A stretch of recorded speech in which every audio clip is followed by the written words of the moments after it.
buenas noches. Nuevamente, el espacio de gestores públicos aborda un tema que es de interés público y invita a la reflexión jurídica. Por ese motivo es que el día de hoy vamos a abordar el tema de la fiesta y la producida en la discoteca Thomas en el distrito de Los Olivos, en la ciudad de Lima. Este evento ha tenido como resultados catastróficos el fallecimiento de 13 personas, 12 mujeres, un varón. Aproximadamente 120 personas fueron las que participaron en este evento. Se han producido 23 detenciones. De los detenidos y los fallecidos, ¿no? Aproximadamente entre el 70 y 75% estaban contaminados con la enfermedad de COVID-19. Este evento se produjo el día 22, a horas de la noche, ¿no? Comienza más o menos con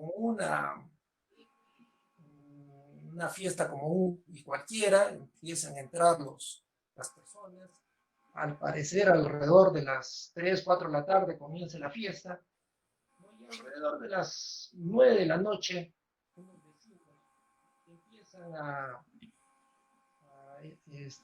quejarse ante la policía respecto de la bulla que se hacía en este evento. Aproximadamente la primera intervención que se produce fueron 15 policías que intervienen y calculan y evalúan que pueden controlar más o menos a 30 personas, eran las que presumiblemente se encontraban en la fiesta. Luego de esto, al ingresar al local, se dan cuenta que es mucho más la cantidad de personas, son alrededor de 100, cambian un poco la estrategia y lo que hacen es pedir refuerzos, ¿no? Las dependencias policiales. Luego de eso, empiezan a separar a hombres y mujeres. Luego de separar a hombres y mujeres, por circunstancias no muy claras, empieza una avalancha de querer salir todos por la puerta de ingreso, que es una puerta muy pequeña. Y como habían promovido que las mujeres sean las primeras que tenían que salir del local, las mujeres son las que terminan aplastadas, ¿no? En la puerta de ingreso y en la escalera, ¿no? Por atrás empujan y se produce pues esta apretadera, ¿no? En la puerta.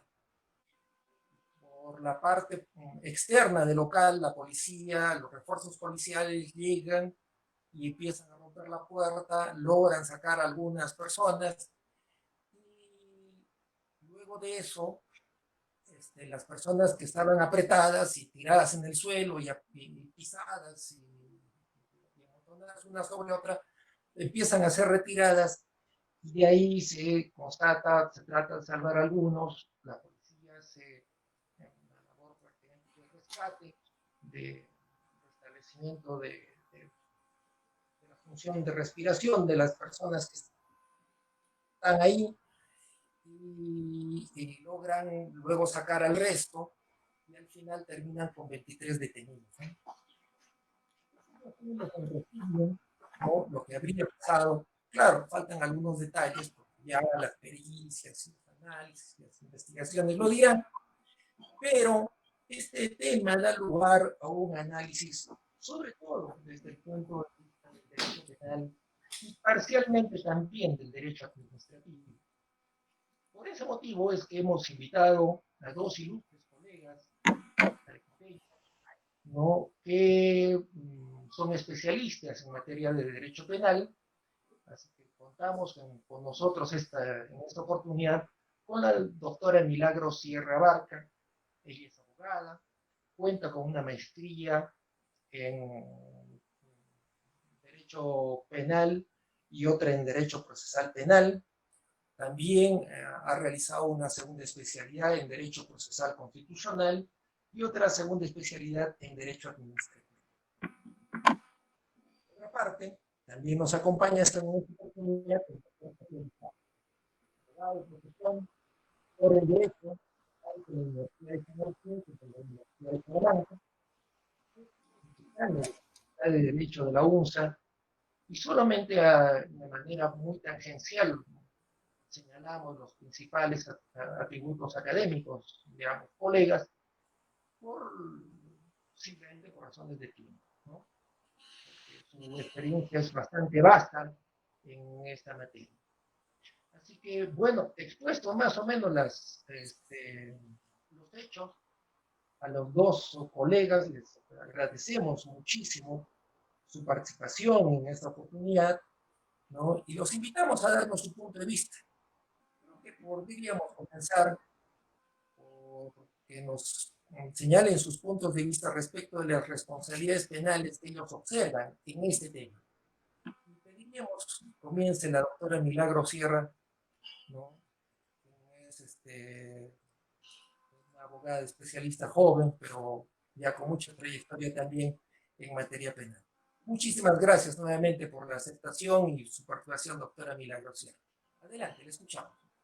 Muchísimas gracias a Gestores Públicos por su gentil invitación. Es para mí un honor compartir estos momentos y propiciar el debate, que es muy enriquecedor para todos los actores de la justicia.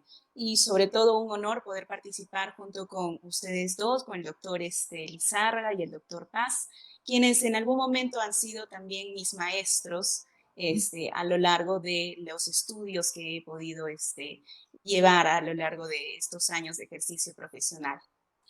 Pues respecto al tema que nos atañe el día de hoy, hay que tener en consideración de que nos encontramos frente a una situación bastante delicada en la cual tenemos que entender esta situación en un contexto, ¿no? De cuáles son aquellas responsabilidades o presuntas responsabilidades que se pueden dar, pero en determinados niveles de responsabilidad. Entendemos, y para esta parte es importante, que los organizadores, no necesariamente los dueños del local, sino los organizadores del evento, serían presuntamente los responsables más importantes o directos de este desenlace fatal, ¿no?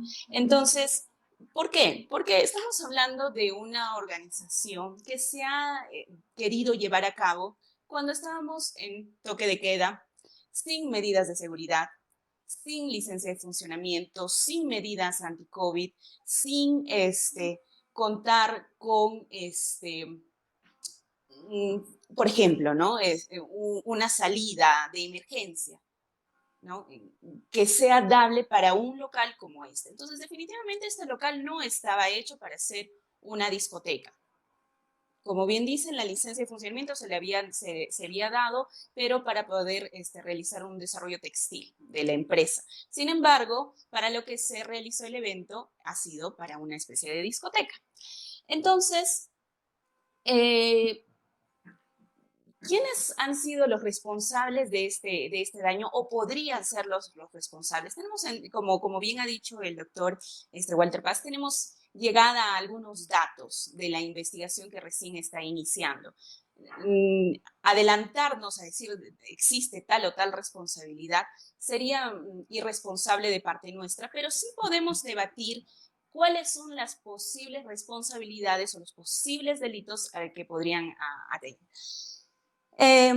Estas personas podrían bien ser procesadas por delitos de homicidio culposo o lesiones culposas. Sí, es cierto, porque podríamos tratar de una responsabilidad a título de culpa. Pero también es cierto que existe jurisprudencialmente casos relevantes, como en el caso de Utopía, de un caso similar en el que ahora estamos, en los cuales se habría ya anteriormente condenado no por un delito culposo, sino por un delito doloso, hablando de un dolo eventual, ¿no? Y en algunos casos lo consideran como por omisión impropia. Entonces, si hablamos de un delito de homicidio culposo, si bien es una pena relativamente grave, no es tan grave como un homicidio con un dolo eventual. O peor aún, si agraváramos todavía la figura delictiva no solamente de un homicidio doloso, sino a un asesinato, ¿no? Por el fin o el ánimo de lucro que se entendería que es la razón por la cual se ha organizado este evento, y entonces las penas podrían alcanzar hasta los 35 años de pena privativa de libertad. Ahora, nos preguntamos, ¿podríamos estar hablando efectivamente de un dolo eventual? Lo primero que tendríamos que preguntarnos ¿es posible llegar a un dolo eventual? Que es lo que algunos colegas han estado indicando. Yo considero que sí. Sí podríamos llegar a un dolo eventual en el sentido de que los organizadores sabían y conocían que estábamos ante una situación grave de una pandemia mundial donde se habían emitido normas prohibitivas para la realización de este tipo de eventos. Uno. Dos, se sabía que no contaban con las medidas de seguridad, prácticamente nulas o ninguna. Los organizadores del evento también sabían de que iba a concurrir aparentemente una gran cantidad de gente, tanto así que lo han publicado, según se tiene aparentemente, por redes sociales, la realización de este evento. Ahora, para llegar a este lugar solo existía aparentemente una sola puerta de ingreso, la cual era sumamente angosta e incluso se abría para adentro, no para afuera, ¿no? Entonces, y además, aunado eso a que evidentemente no tenían una licencia de funcionamiento para realizar este tipo de eventos y aparentemente tampoco existían señalizaciones. Entonces, los organizadores, existe la posibilidad de que hayan conscientemente en su mente pensado de que podría, por estas razones, por estas situaciones de inseguridad, producirse eventualmente un desenlace fatal. O sea, era posible para los organizadores pensar o representarse mentalmente la posibilidad de este desenlace y por ende las subsecuentes muertes o lesiones. Yo creo que sí, yo creo que sí. Entonces, allí podrían, porque no podían fiarse de las capacidades o cualidades de su local. Entonces, considero que podrían ser procesados, en el peor de los casos para ellos, sí, eventualmente por un homicidio doloso, por un dolo eventual, ¿no? O eventualmente un asesinato. Ahora, otro tema importante es también los funcionarios públicos que con mejor conocimiento a nivel administrativo, el doctor Walter Paz nos va explicar mejor qué responsabilidades tienen, pero tenemos que entender de que los funcionarios públicos de la municipalidad o los servidores públicos de la municipalidad tienen responsabilidades de fiscalización y de prevención.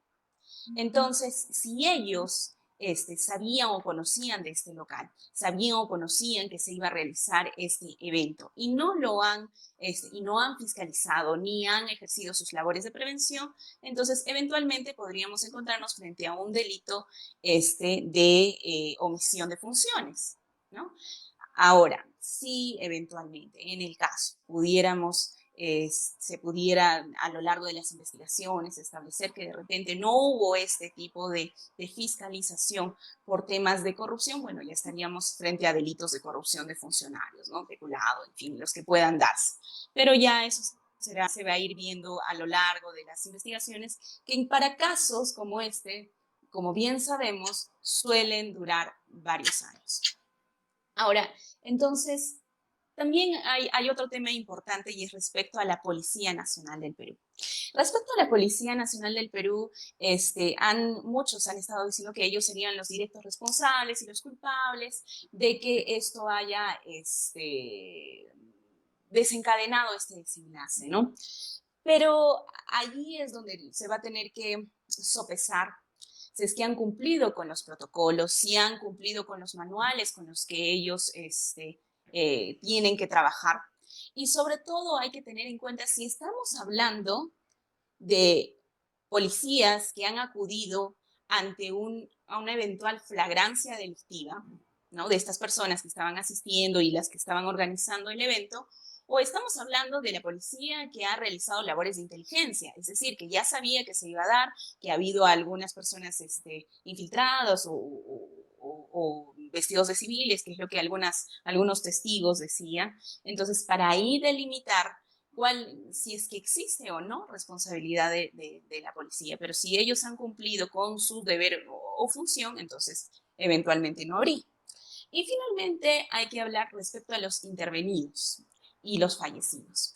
En cuanto a las personas que lamentablemente para todo el país, porque todos estamos de luto, ¿no? Son seres humanos, compatriotas que han fallecido, eh, lamentablemente tenemos que aceptar de que ha habido una especie de autopuesta en peligro, porque ellos han consentido no protegerse a sí mismos, han aceptado ir a un lugar que a todas luces no cumplía con las medidas de seguridad, ¿no? Y han asistido a una fiesta que era totalmente ilegal, irregular, contraria a norma. Entonces, era evidente que al ver a la policía llegar, iban fatídicamente a procurar escapar y todo convertirse en un caos, ¿no? Entonces, eh, de alguna manera tendríamos que entender de que estas personas habrían cooperado con el propio riesgo que ya se había creado por parte de los organizadores. Entonces, esta cooperación, entendiéndole más o menos, normalmente en lo que va a coadyuvar es a disminuir la graduación de la pena, ¿no? De quienes finalmente resulten responsables por estos delitos, ¿no? Ahora, respecto a los intervenidos que han sobrevivido y que, bueno, felizmente no se ha suscitado un desenlace fatal, hay que considerar.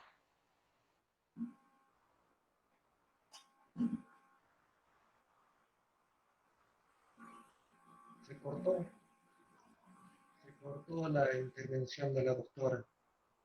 Supongo que después, en los próximos minutos, vamos a lograr que se reincorpore.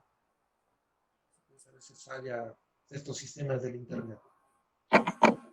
Será motivo para que invitemos al doctor Javier Lizárraga para que nos dé sus puntos de vista más o menos en los mismos tópicos o los temas que ha abordado la doctora Lizárraga. Por favor, doctor Javier Lizárraga, su punto de vista sobre... Muy amable, Walter. Debo de agradecer la invitación que me ha causado la organización en las personas de mi distinguido y caro amigo Walter Paz Valderrama y del doctor Jesús Edgar Augusto Coavegaso. Me complace, asimismo, compartir este escenario con la doctora Sierra, que es una colega bastante joven, pero muy enterada, como lo hemos escuchado en esta primera parte, con la cual coincido grandemente en su análisis y apreciación.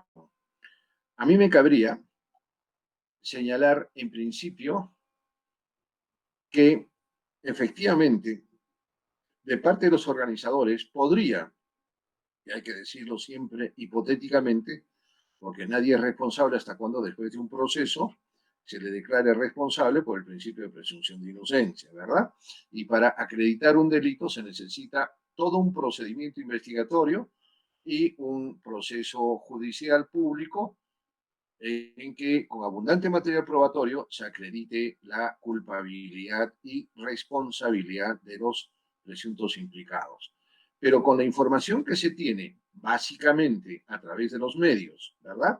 Porque ninguno de nosotros está involucrado directamente en la investigación, podemos afirmar lo que ya dijo la doctora Sierra en el sentido que los organizadores presuntamente podrían incurrir en un delito de homicidio por dolo eventual, por lo tanto doloso, en la modalidad de omisión impropia, porque no ha sido un homicidio por acción. Los organizadores, sea el dueño, la esposa y un tercero, no han realizado el acto de quitar la vida a los 13 ciudadanos fallecidos, ¿verdad? Y tampoco han puesto de manera vía acción, han propagado una enfermedad. Yo agregaría, además del la inicial imputación por homicidio simple por omisión impropia, el delito a título también de dolo, denominado delito contra la salud pública, que reprime nuestro Código Penal en la modalidad de propagación de enfermedades peligrosas o contagiosas. Esta sí en grado agravado, porque han resultado lesiones graves o muerte y el agente pudo prever este resultado. Y la penalidad es más grave que el homicidio, aunque nos parezca mentira, porque, o similar por lo menos, no menor de 10 ni mayor de 20 años, y el homicidio es no menor de 6 ni mayor de 20. ¿De acuerdo? Entonces, ¿por qué razón digo esto? Y se trataría de un dolo eventual, porque como lo ha dicho la doctora Milagro Sierra, efectivamente, los organizadores han estado en capacidad de tener una información, un conocimiento de la situación general, no solamente del local, como se ha señalado, un local con un aforo supuesto, ¿verdad? Se decía de 104 personas, pero la policía había encontrado más de 120 personas. Local que no tenía las autorizaciones administrativas civiles donde tendría que existir, ¿cierto? Una puerta de escape o una vía de salida de emergencia. Porque siempre en los espectáculos públicos se pueden presentar acontecimientos o eventos compatibles con la necesidad de utilizar este tipo de salidas de emergencia. No contaban con extintores, no contaban con la, aireación, el aire suficiente y peor aún en una emergencia nacional por la pandemia, donde se exigía un espacio mayor para que pudieran ser utilizados por los concurrentes. Eso en cuanto al homicidio simple. En cuanto a la propagación de enfermedades peligrosas o contagiosas, que es la situación, todo el Perú, todos los ciudadanos que sabemos por lo menos leer y escribir, nos enteramos por múltiples medios de los índices altísimos de contaminación en la población, máxime en la ciudad de Lima y máxime en el distrito de Los Olivos, Comas, La Victoria, etcétera, etcétera. Inclusive Miraflores, como sabemos, ¿verdad? Lo que sucede también, desgraciadamente, acá en Arequipa, los índices son altos. Entonces, nadie puede decir que no sabía. Cuando hablamos de saber o no saber, de conocimiento, de conciencia, pero no desde el punto de vista de la voz de la conciencia, sino del conocimiento. Esto es la capacidad de entender y comprender una situación determinada. ¿Correcto? Muy bien. Ahora, ¿por qué nosotros nos inclinamos y coincidimos una vez más con la doctora Milagros en el sentido que sería delitos cometidos por omisión impropia? Reitero, porque no ha sido un acto, ¿no es cierto?, positivo de realización de los tipos penales, sino ha existido la posición de garante. ¿Qué significa ello? Que los organizadores se convierten en garantes de la salud y la vida de las personas que invitan, convocan, cobran por ingresar, etcétera. Asumen una responsabilidad. Entonces, ellos, los organizadores, ¿verdad?, tienen la obligación de impedir la realización de un hecho punible. Pero ellos han omitido, ¿verdad?, esta obligación de garantes. ¿Por qué razón? Porque ellos sí tienen el deber jurídico adquirido por ese contrato, y como sabemos, para contratar no es necesario firmar un documento, sino un acuerdo de voluntades, ¿no es cierto? Y el acuerdo de voluntades es el ser convocados, pagar su ingreso, su entrada, y ahí hay un contrato, ¿cierto? Y disfrutar o padecer, como en este caso, de esas situaciones. Entonces, sí tenían el deber jurídico de impedir, ¿no es cierto?, esa probabilidad alta de que se produjeran las circunstancias negativas que ya sabemos, ¿no es cierto? O también, yo me inclinaría más bien que ellos han creado un peligro, ¿verdad? Las condiciones del local, el no cumplimiento de las exigencias administrativas, de defensa civil, etcétera, han creado un peligro inminente, ¿no es cierto? Y que era propio para que se produzca, ¿verdad? Y claro, ya lo hemos dicho, esta omisión tiene una correspondencia con una realización por vía de acción, como es el homicidio, cuando uno quita la vida, o cuando uno intencional y directamente propaga la enfermedad. ¿De acuerdo? Pero bien, ya también se ha abordado, y no vamos a redundar, en el sentido de la autopuesta en peligro de estos jóvenes y algunos no tan jóvenes. Pero el derecho penal no debe de sancionar a aquellos que ya han recibido más que el castigo suficiente por su presunta, ¿no es cierto?, autopuesta en peligro, sea de carácter por negligencia o culposa, dolosa, en el sentido del conocimiento y voluntad de la realización de su propio acto. Ya les reitero, creo que siendo víctimas de muerte, y a un muerto no se le persigue indudablemente, pero sí los lesionados, etcétera, etcétera, creo que no se les podría buscar una sanción más allá de la que han ellos padecido. Pero permíteme, Walter, extenderme un par de minutos en este tema. Creo que el problema de fondo, Walter y doctora Milagros, no es prever, insistir en la aplicación de sanciones. Esto es, en la aplicación del derecho penal. ¿Por qué razón? No solamente por principio que el derecho penal debe ser el último recurso de contención a la reacción social. Recordemos además que nuestros gobiernos, los administradores del Estado, desde hace más de 30 años o más hacia atrás, como política criminal exclusivamente en el Perú, han habido manifestaciones de criminalización y sobrecriminalización. Se creaba un tipo penal y luego se incrementaban las penas, se incrementaban las penas, se incrementaban. Recordemos que el Código Penal de 1991 tenía como pena máxima 20 años y ahora hemos llegado hasta la cadena perpetua. Entonces, los estados, los gobiernos, siempre como respuesta han tenido la de criminalizar y sobrecriminalizar conductas. Y eso no es la salida. Ustedes piensan por un solo minuto que estos jóvenes, que los administradores, que todo aquel que comete un delito, como nos ha lacerado el alma esta muerte de jóvenes promesas en sus vidas y otros que se producen, no sabían a lo que se exponían, no sabían lo que hacían, sí sabían, pero sin embargo lo hacen.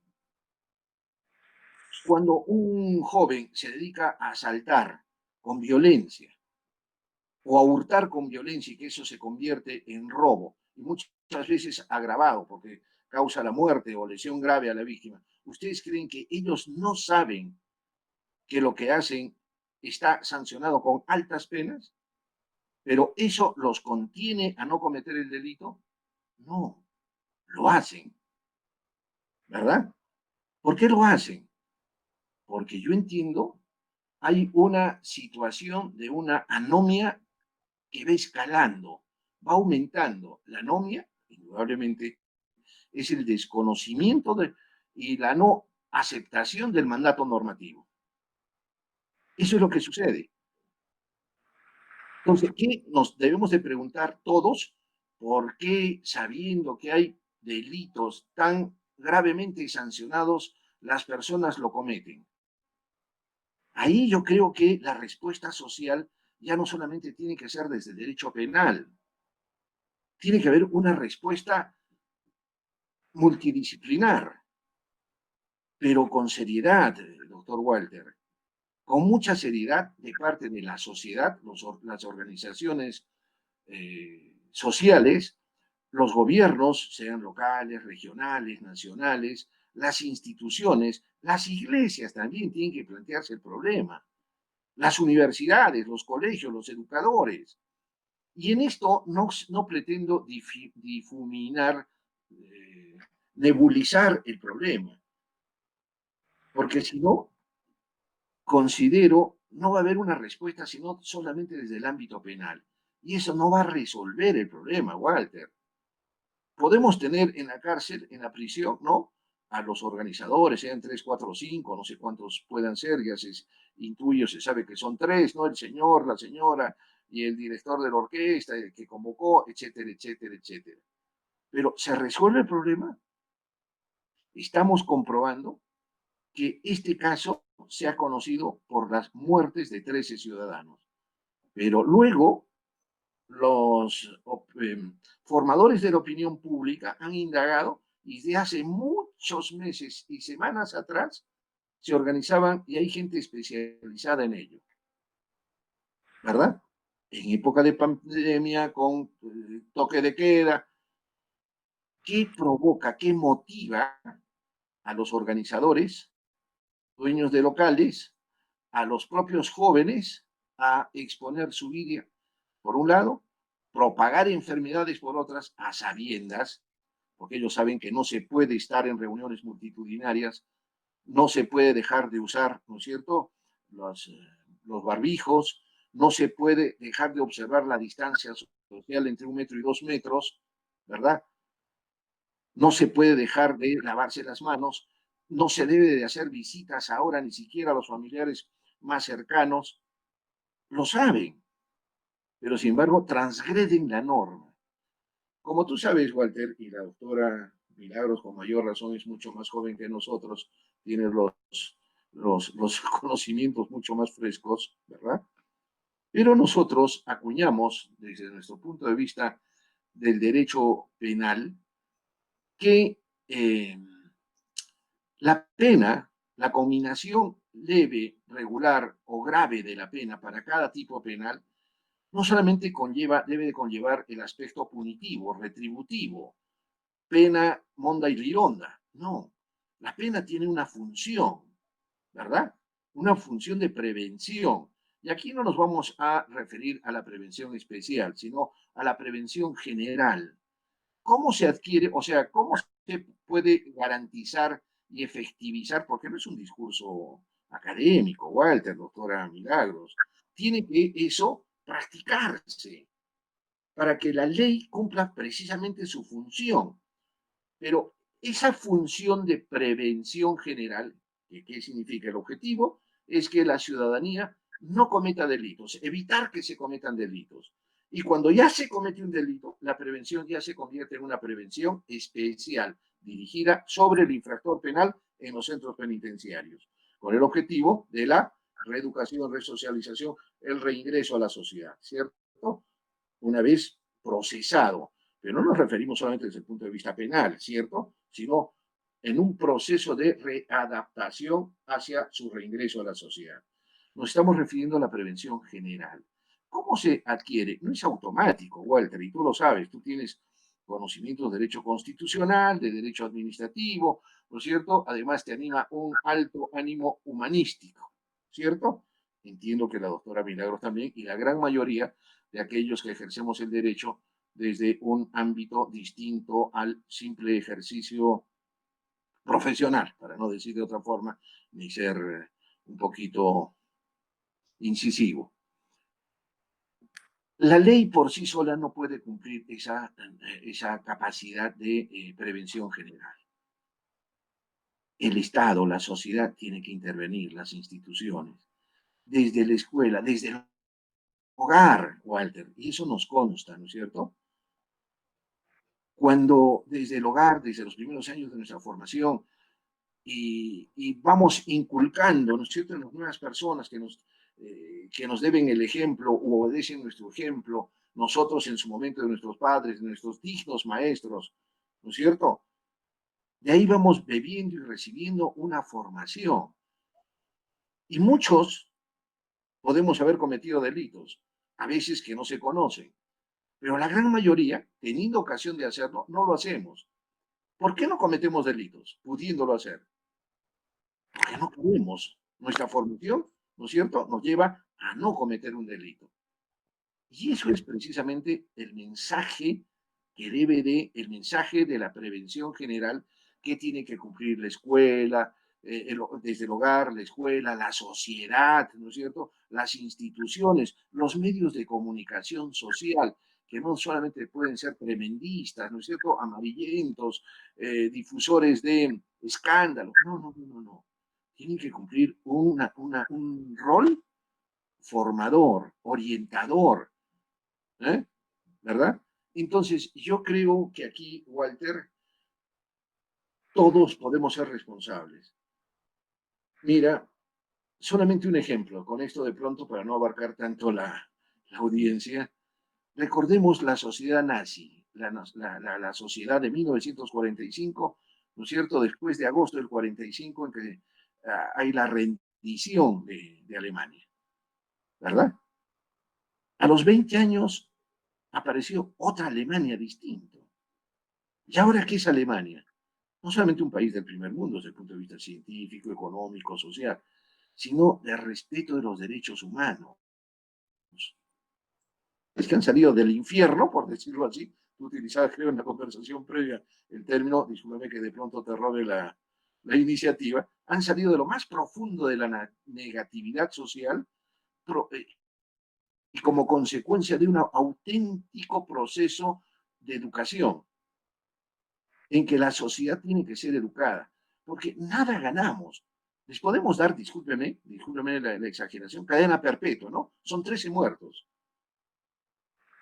Pero vamos a resolver el problema, Walter, cuando sabemos de que se, se van a seguir reproduciendo este tipo de fiestas, ese tipo de eventos. Hemos visto lo que ha sucedido en el momento de la inhumación de los cadáveres de estas víctimas. ¿Qué hacían los jóvenes? Comillas como homenaje a sus amigos. Seguían bebiendo licor cuando está prohibido, no solamente por el lugar llamado Camposanto, no, no, no, no, no, sino en respeto a las normas legales en el sentido de normas hechas positivas, al margen de las normas éticas, ¿no es cierto? Las quebrantan flagrantemente en el pensamiento que están en lo correcto, porque ellos piensan que son libres de hacer con su vida, con sus actos, lo que mejor gusten. Lo cual en una sociedad un poquito más civilizada tendría que haber recibido reproche inmediato de su prójimo del lugar, pero no se hizo. ¿Y qué hacían? Seguían bebiendo licor con el mismo vaso, transmitiéndose la enfermedad. Así, precisamente la propagación de estas enfermedades graves se continúa. Ya no es un problema de carácter penal, Walter. A eso me refiero y pongo énfasis. Entonces, esta anomia, este desconocimiento de la norma, ¿no? No solamente conlleva a infracciones de carácter penal, sino de todo orden de cosas en respeto a la dignidad, ¿no es cierto? Al orden, no el orden por el orden, no el orden jerárquico, no, de ninguna manera, sino al ordenamiento social, donde haya respeto de tú como individuo y yo como persona, ¿verdad? Y que nos merecemos respeto y consideración y esas esferas no pueden ser transgredidas, sino cuidadas por el ciudadano, por la sociedad y sobre todo por el Estado. Entonces aquí, como te digo, tiene que haber un debate para una nueva y mejor sociedad después de esto, lo que se llama, ¿no es cierto? No puede ser una nueva normalidad, sino una nueva sociedad. Yo espero, de verdad, que debatamos eso desde la universidad, estos foros que son tan importantes, las organizaciones, desde la más económica como la Cámara de Comercio, por decir, ¿no es cierto? Las universidades, los sindicatos, ¿verdad? Las iglesias, la sociedad, los representantes de la sociedad civil. Debatamos esto porque no es un problema de nosotros los abogados, nosotros los penalistas. No, no, no, de ninguna manera. Esto va más allá del derecho penal, va más allá de la sanción. Creo que me quedé un poquito, Walter, te pido disculpas, la doctora Milagros también, y a la audiencia, por favor. No, todo lo contrario, me parece que has desarrollado un punto de vista jurídico, ¿no? y otros temas y abordado también ya desde el ámbito social y me parece que lo has hecho con mucha propiedad, ¿no? Eh, yo quisiera, para no perder el hilo que has señalado, doctor Javier, yo voy a desarrollar muy brevemente algunas opiniones sobre la parte administrativa del poder. Y creo que después volveríamos con la intervención de la doctora Milagros, ¿no? Sobre esta parte social, cómo ella ve, sobre todo, su condición de joven de la doctora Milagros. A ver, desde el punto de vista administrativo, ¿no? Retornando un poco al tema típicamente jurídico, ¿no? La, las licencias de funcionamiento son los documentos que se supone que deben acreditar tres cosas. El establecimiento cuenta con condiciones de salubridad, sanidad y seguridad. Esta es una labor, por tanto, de las municipalidades. Esos tres aspectos son los que se tienen que evaluar en una licencia de funcionamiento. Reitero, salubridad, sanidad y seguridad. Entonces, cuando la Policía Nacional ingresa a este establecimiento, lo hace en una labor de fiscalización municipal. No, la Policía Nacional ingresa local, ¿no?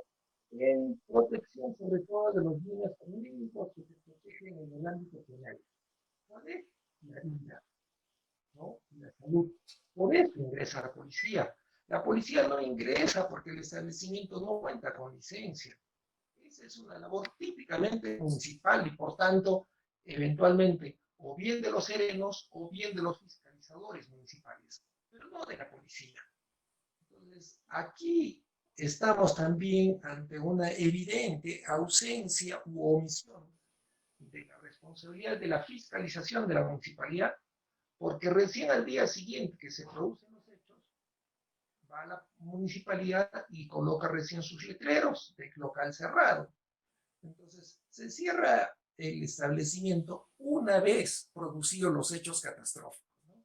Lo cual es casi común ver en el funcionamiento del Estado. Ahora, esta actuación que ha realizado al día siguiente la municipalidad es una labor que no es necesario hacer todo un procedimiento sancionador para cerrar establecimientos que no cuentan con condiciones mínimas de seguridad o alguna evaluación sobre gestión de riesgos. No, muchos establecimientos se abren y no cuentan con ello. Por tanto, no es necesario esperar a culminar todo un procedimiento sancionador donde hagas las notificaciones, evalúas, instruyes, al final recibes descargos y haces una resolución de sanción final, que luego lo pasas al ejecutor coactivo en el caso de que no sea acatado.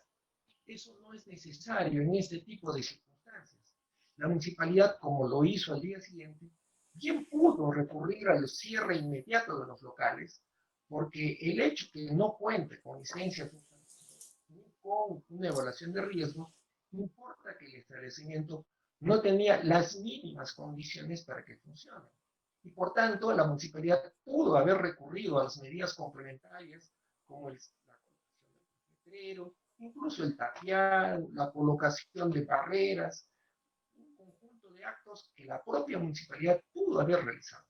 Entonces, al no haberlo hecho y al no haberlo realizado, ¿no? Aquí de hecho que va a haber también responsabilidades administrativas que van a recaer, ¿no? En todos los funcionarios encargados de la responsabilidad de la fiscalización municipal, que no estuvo, ¿no?, suprimida ni estuvo en cuarentena, sino que todo lo contrario. En estas épocas en donde es más intensa esta labor, ¿no? Bueno, dicho eso, ¿no?, desde el punto de vista administrativo, ¿no?, para un poco diferenciar de las responsabilidades penales que me parece que ustedes lo han desarrollado con muchísima propiedad, como era de esperarse, ¿no? Yo quería, antes de terminar este tema, ahí tengo una inquietud personal. Cuando, cuando las mujeres quedan atrapadas en las escaleras y son apretadas porque hay un tumulto de gente que empuja, ¿no?, hacia ellas. Y son todos los asistentes. Los asistentes en esta conducta de empujar y no tener el cuidado y con el objetivo de fugar, ¿no? Y al momento de fugar llegan a atropellar y tienen como consecuencia la muerte, ¿no tienen también algún tipo de responsabilidad penal sobre esa materia? ¿Por qué los dos doctores pudiera absolver esta inquietud, por favor? ¿Quién primero? Doctor, adelante, por favor. Bueno, en realidad, podría haber responsabilidad de las personas que han podido contribuir a este desenlace fatal, como bien dice el doctor, aplastando, empujando, golpeando, en fin, ¿no? Al intentar quizá abrirse paso. El detalle, doctor, es que este es un gran problema para el derecho penal y en especial para el Ministerio Público, porque evidentemente de los testigos nadie va a decir yo aplasté o yo asfixié o yo empujé. Y también entre ellos mismos es muy difícil que en un lugar donde las luces estaban tan bajas, ¿no? Y la situación de desesperación que se suscitó en el momento no permite vislumbrar perfectamente quién pudo haberle pisado, quién pudo haber empujado, quién pudo haber aplastado a alguien, ¿no? Entonces, delimitar esas responsabilidades para poder establecer quién contribuyó a estos desenlaces fatales, si bien no es imposible, pero es sumamente difícil poder, a través de la investigación, encontrar quiénes contribuyeron a esto. Ahora, lo que puede hacer el derecho penal dentro de sus posibilidades y lo que busca, es importante explicar esto, el derecho penal es encontrar la verdad material, porque la verdad en el sentido estricto no la vamos a saber por completo, por muy prolija investigación que se pueda realizar, sino lo que buscamos es la verdad material, o sea, a través del acervo probatorio que se va a ir encontrando en todo este tiempo, encontrar qué fue lo que sucedió. ¿Cómo sucedió? ¿Quién lo realizó? Y por ende, ¿quién es responsable o corresponsable de esta realización de hechos? Entonces, en realidad, ahí va a estar el meollo del asunto y francamente no creo que en las investigaciones se pretenda o encuentre el Ministerio Público encontrar responsables directos del aplastamiento, del golpe o de la asfixia.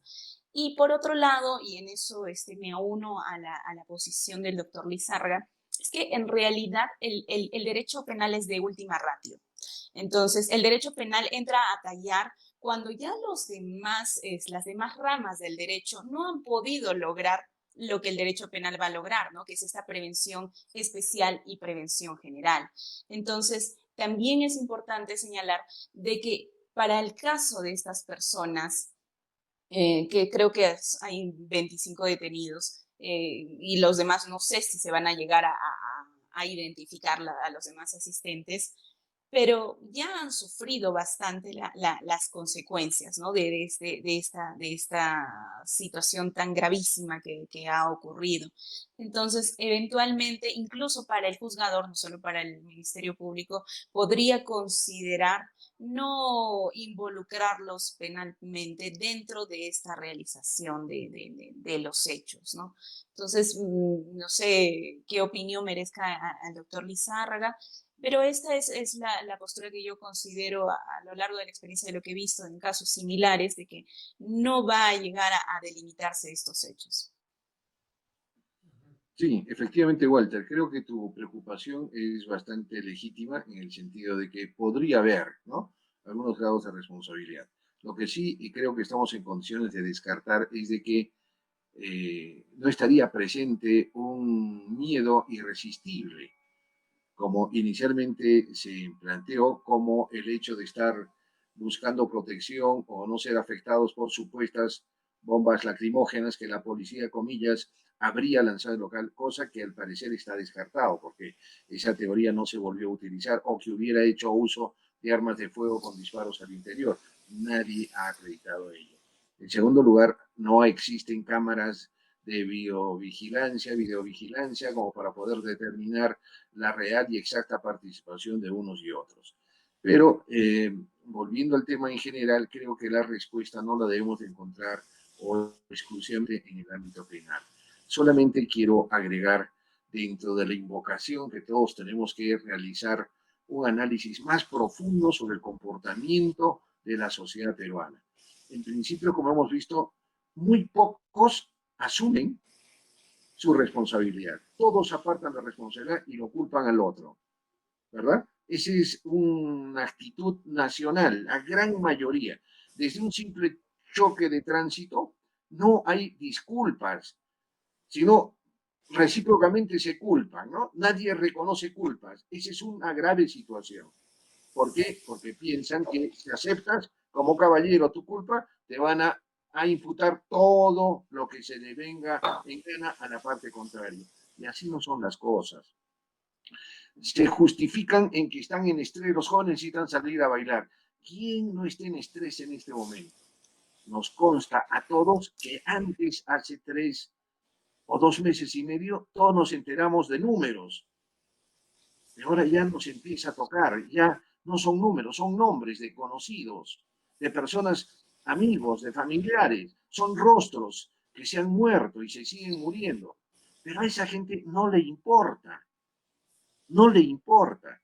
Entonces, por eso, acá tiene que haber un debate más amplio. Y creo que es un reto para ustedes, administradores, ¿no es cierto?, gestores públicos, la intervención de psicólogos especialistas en educación, no solamente educación dentro de las aulas, sino de educación social popular, de antropólogos que analicen esta situación, también de abogados, sociólogos que nos informen qué sucede, cómo podemos contribuir todos al cambio social, a que se acepte la norma, no por imposición de la norma, sino por su aceptación categórica, ¿de acuerdo? Porque si no obedecemos la norma, nos convertimos pues en lo que estamos camino a convertirnos. Un país donde no se obedezca la norma y cada uno haga y satisfaga sus expectativas a su medida, en su forma y cuando mejor guste.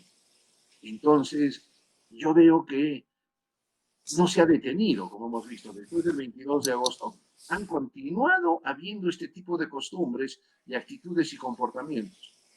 No se han detenido. La muerte ya no se le tiene miedo. Hay una actitud desafiante, más bien. Se me ocurre, más bien, cuando en una guerra convencional, ¿qué hace un soldado? Primero protege su vida, se cuida, ¿verdad? Después trata de tomar posiciones, avanzar. Pero en este caso, nuestros jóvenes, sobre todo, frente al enemigo, que saben que hay un enemigo oculto, insidioso, ¿verdad? Insidioso, se exponen, abren el pecho y se exponen al ataque. Si no, veamos, simplemente un análisis, con esto termino, Walter, permíteme. Tú has dado las cifras, 23 detenidos, 13 fallecidos, son 36 personas, de los cuales de los 13 detenidos hay 15 que son positivos para coronavirus. De los 13 fallecidos, 11. Tenemos 26 de 36. La policía dice que aproximadamente en el local había 120 ciudadanos. Estamos hablando de un 20-25% de contagiados, Walter. ¿Verdad? Y que esos, si multiplicamos por 3 o por 4, en ese ambiente, en ese ámbito, y luego ellos han ido a su hogar, donde su madre, su padre, sus hermanos. Entonces, esto, si no se contiene desde la educación, desde la comunicación, Walter, desde el convencimiento, discúlpame, desde el ámbito penal, podría haber cadena perpetua para que el que asista a una fiesta clandestina irregular. no lo detiene la pena de muerte, te lo garantizo. Porque en muchos países hay pena de muerte y se siguen cometiendo delitos gravísimos. ¿Qué hay que hacer? Educación, transformación de nuestra sociedad. Y ojalá que si empezamos ahora, de acá a 20, 25 años, podríamos tener una mejor sociedad para nuestros nietos, o tal vez ya en mi caso de pronto mis nietos, que no los veré, pero espero que la sociedad cambie igual. Soy negativo en mi existencia, pero quiero ser positivo en dejar como herencia, ojalá, una mejor sociedad, por lo menos sentar las bases, Walter.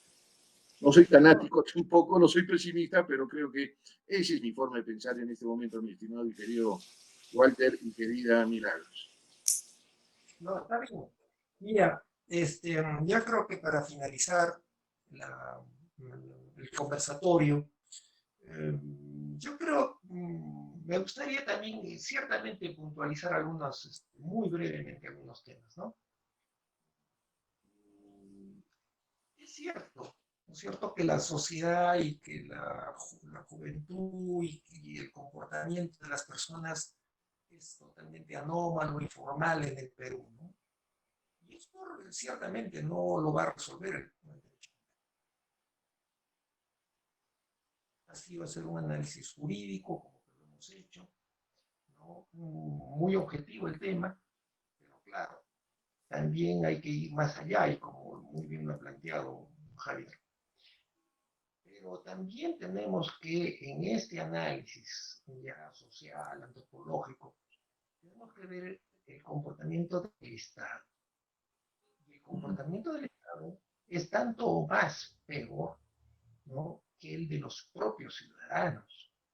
Porque el Estado no funciona en estas circunstancias de pandemia.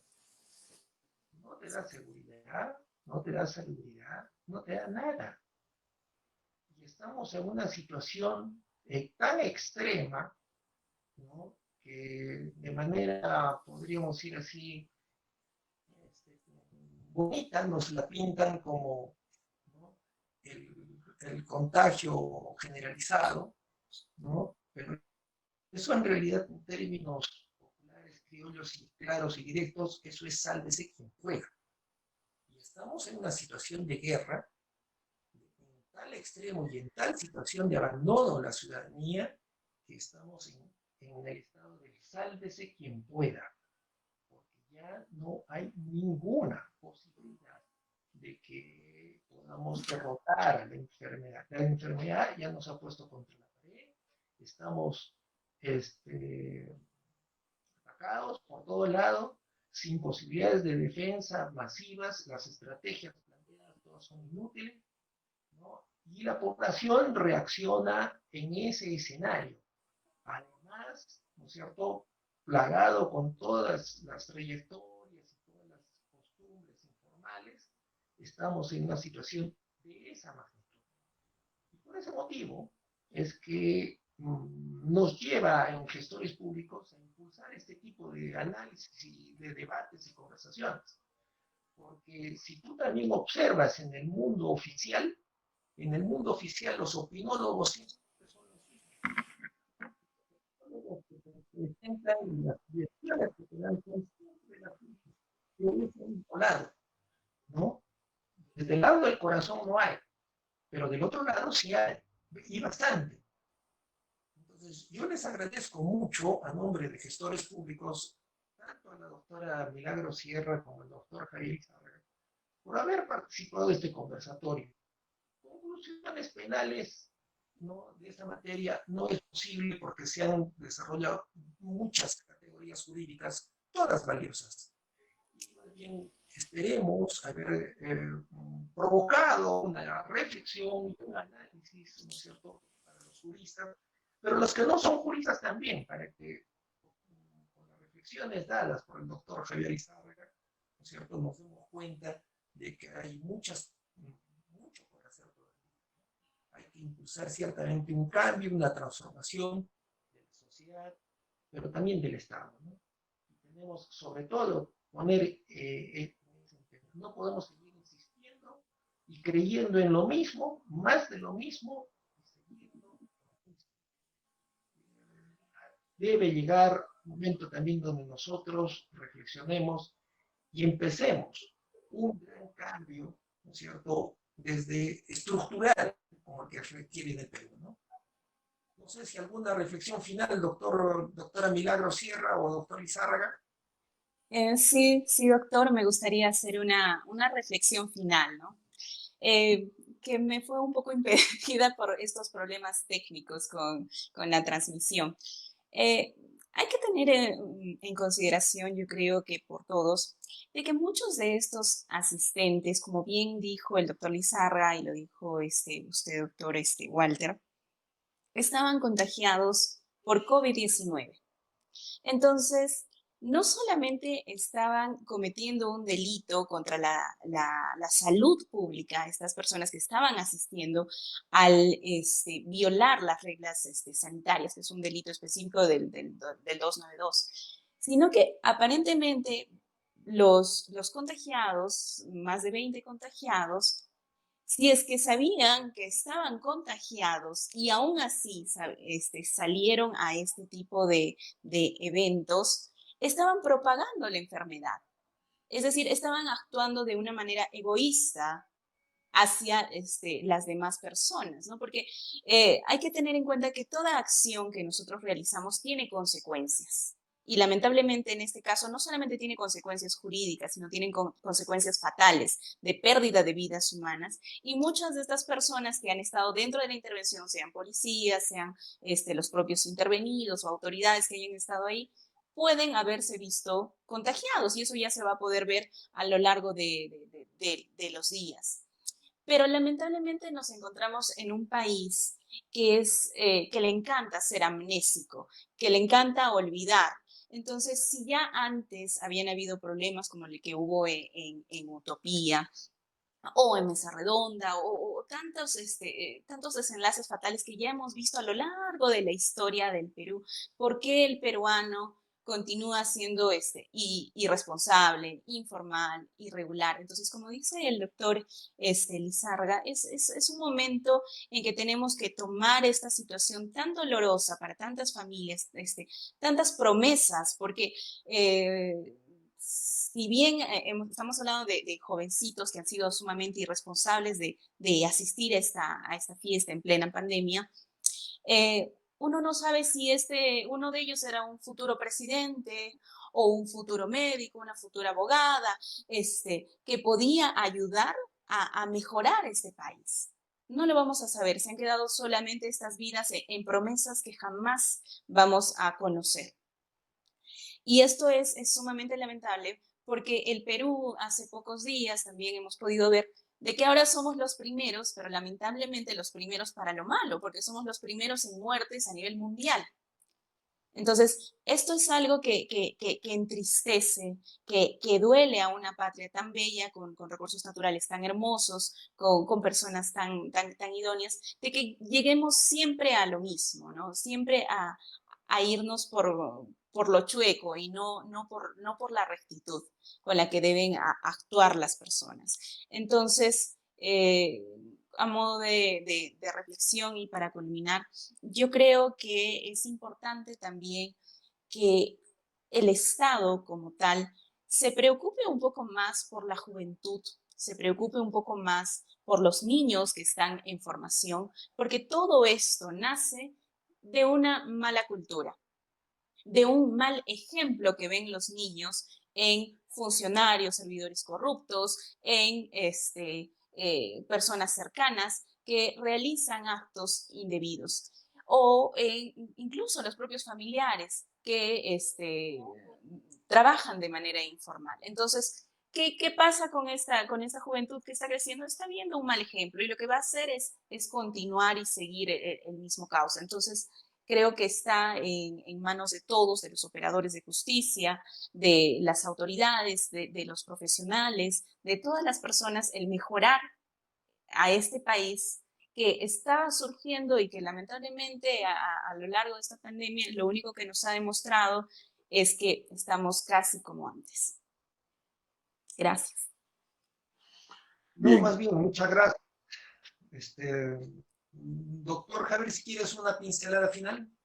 Finalmente, sí, ratificándome en lo que he señalado y tomando la última parte de la intervención de la doctora Milagros, efectivamente, yo creo que no todo es malo, sí, creo que debemos de reconocer algo que es consustancial al peruano, que el peruano en general es muy trabajador, es laborioso, y yo reconozco una diferencia con los trabajadores, los pobladores del sur peruano, ¿no? Arequipa, Moquegua, Tacna, Puno, Cusco, Ayacucho, que son gente progresista, que le gusta trabajar, aunque muchas veces lo hace en la informalidad, o el Estado y las empresas también les generan trabajos precarios y pagos muy precarios, ¿verdad? Pero a pesar de eso, creo que hay un ánimo y una base se constituye positiva para impulsar una mejor educación, una mejor reacción social de conjunto. Bien, sí, es el Estado, el gobierno el que debe también tomar iniciativa, pero creo que también, reitero, son las instituciones públicas y privadas, las iglesias, los medios de comunicación, quienes tenemos que comprometernos para mejorar este estado de cosas que realmente son muy preocupantes, pero finalmente creo que hay una base de confianza en la laboriosidad, en el afán de ganarse lo mejor, en la mejor forma posible el sustento diario propio y para sus seres más cercanos.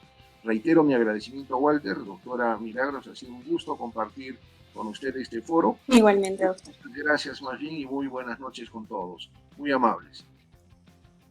Saludos.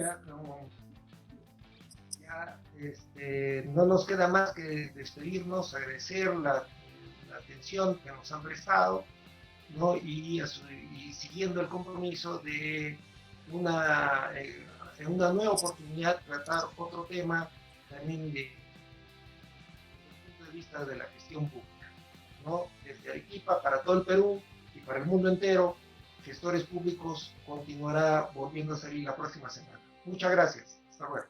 Gracias.